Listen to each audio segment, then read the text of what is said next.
What's up guys, today we'll be showing you one of, if not the best build in Elden Ring. This build revolves completely around the MARIAS Executioner blade and its insane Ash of War. As you can see in the clips, this build can one-shot, two-shot, if not three-shot nearly any boss in the game. Before we get started, if you wouldn't mind, we'd greatly appreciate it if you dropped a like and subscribe. It takes 2 seconds and it helps us out more than you can imagine. With that being said, let's get straight into the build. The first thing that you're going to want to do is go to the shaded castle near Volcano Manor.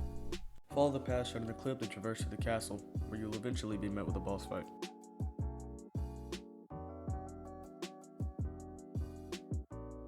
This boss fight shouldn't be too difficult, but once you beat him, he will drop the MARIAS Executioner blade.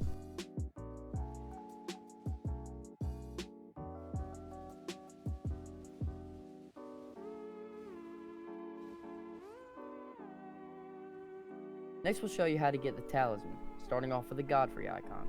Go to the location shown in the clip and enter the Everjail. Same as the last, this boss shouldn't pose much of a threat, and after you defeat him, he will drop the Godfrey icon. The Godfrey icon raises attack power of charged spells and skills by 15%, which is needed to improve the power of our Ash of War.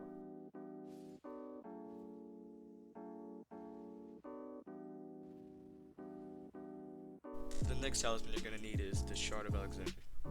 This will be located in Farum Azula at the end of Alexander's questline.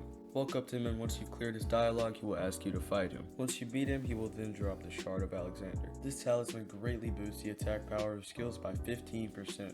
This is needed to further increase our damage. The last 2 talisman we'll be covering are the Rotten Wing Sword Insignia and Millicent's Prosthesis. We won't show the whole questline in this video, but if you want a guide, drop a comment and we'll make it as soon as possible. Anyways, during the quest, you'll be forced to fight the Godskin Noble. Just like the other bosses, it isn't too challenging, especially with the help of a high-level summon. At the end of the questline, you'll find Millicent at the Halleck Tree, where you're given the option to help or kill her. If you help her, you'll be given the Rotten Wing Sword Insignia, which greatly raises attack power with successive attacks. If you kill her, you'll get the Millicent's Prosthesis, which increases dexterity and attack power with successive hits. Both are needed for the build. Now that we're done with the talisman, let's get into the Wonders Physic. Go to the location shown on the map to get the Magic Shroud in Cracked Tier. This temporarily boosts magic damage, which is applied to our weapon's Ash of War. To get it, you will have to kill the boss shown in the clip, which also happens to be the easiest boss in the video, so you shouldn't struggle. Next, we have to get the Thorny Cracked Tier, which is in the location shown in the clip. This temporarily boosts successive attack power, which is again also applied to our Ash of War. This boss fight, unlike the last one, is actually mildly difficult, but with the help of a summon, it shouldn't be too much of a challenge. This is the stat layout and build. We obviously have the MARIAS Executioner blade and the 4 talismans shown earlier. We also have the Claw Mark seal for Flame Grant Me Strength and Golden Bow. You can really use any seal for this, but we choose this one because it scales to strength. Another important buff for this is the Blood Bowl Aromatic, which boosts attack power by 30%. I'm also using Commander Standard, which isn't really required, but I do like that extra attack buff. And finally, for the stat layout, you're going to need to get at least 25 faith for your incantations. With mine, you're going to want around 20, and with Vigor, somewhere around 30. Your endurance may vary depending on your armor set, but I'd say you should try to get anywhere between 25 through 30. Now the main stats of the build are Strength and Arcane, which should be somewhere around 40. Lastly, Dex needs to be at least 14 to use the weapon. That's going to be all for the build, but you can obviously adjust some of these stats if you need to. Although I still recommend getting your stats to look somewhat like ours, because you can see we beat bosses in seconds.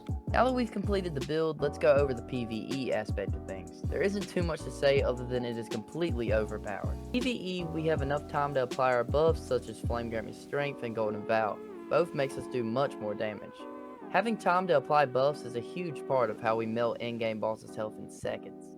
Unlike in PvP, the boss's moveset is very predictable, making it easy to spam our Ash of War. Obviously, sometimes bosses' moveset can be slightly unpredictable, but that can be fixed by having a high-level summon to attract attention. In the clips, you can see us take down bosses in no more than 3 hits. We can safely say this build is one of, if not the most broken build in Elden Ring. PvP, on the other hand, is not as easy. You have little to no time to prepare and use your buffs. Also, other players' moves are very unpredictable, so it's nearly impossible to get a fully charged skill.